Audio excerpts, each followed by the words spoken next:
আসসালামু আলাইকুম রহমতুল্লাহি ওবারাকাতু। আমার ইসলামিক চ্যানেলে আপনাদের সবাইকে স্বাগত। প্রাণপ্রিয় ভাইরা এবং আমার বোনেরা, আপনারা সবাই কেমন আছেন? আলহামদুলিল্লাহ, আমি ভালো আছি। আমাদের সবাইকে একদিন না একদিন মৃত্যুবরণ করতেই হবে, এটাকে 100% গ্যারেন্টি। কিন্তু আমরা এখন কয়েকটা মিনিট নীরব হয়ে ক্লান্তি দূর করার জন্য একটু ভাবি এবং বলুন তো, আমাদের যদি আজকেই শেষ দিন হয়ে যায় তাহলে আমরা কি করতে পারি? এই কথাটি, মৃত্যুর কথা যে ব্যক্তি ভাববে তার অহংকার গলে যাবে এবং গুনাহ থেকে সে বিরত থাকবে। তার গুনাহ করতে আর মন করবে না এবং নামাজের দিকে মন আসবে, বলবে কখন আজান দিবে, আমি কখন নামাজ পড়তে যাব। আচ্ছা, আপনি নিজেকে এখন প্রশ্ন করুন, এক্ষুনি আপনি প্রশ্ন করুন, আমার দুর্বল দিকগুলো কি?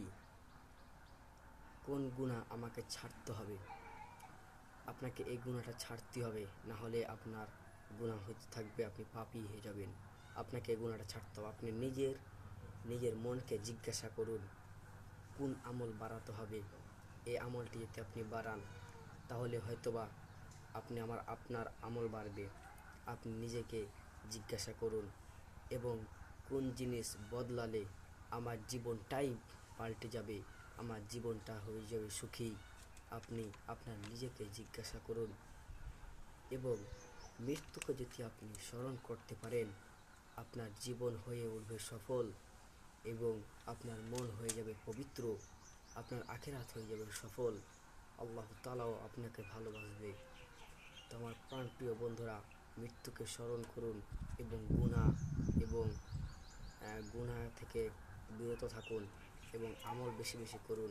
এই ভিডিওটি যদি অন্যজনকে শেয়ার করে পাশে থাকেন তাহলে হয়তোবা আপনারও আমল হতে পারে। তো দেরি না, আপনারা এই ভিডিওটি এখনই সাবস্ক্রাইব করুন এবং আপনাদের বন্ধুদেরকে পাঠিয়ে দিন।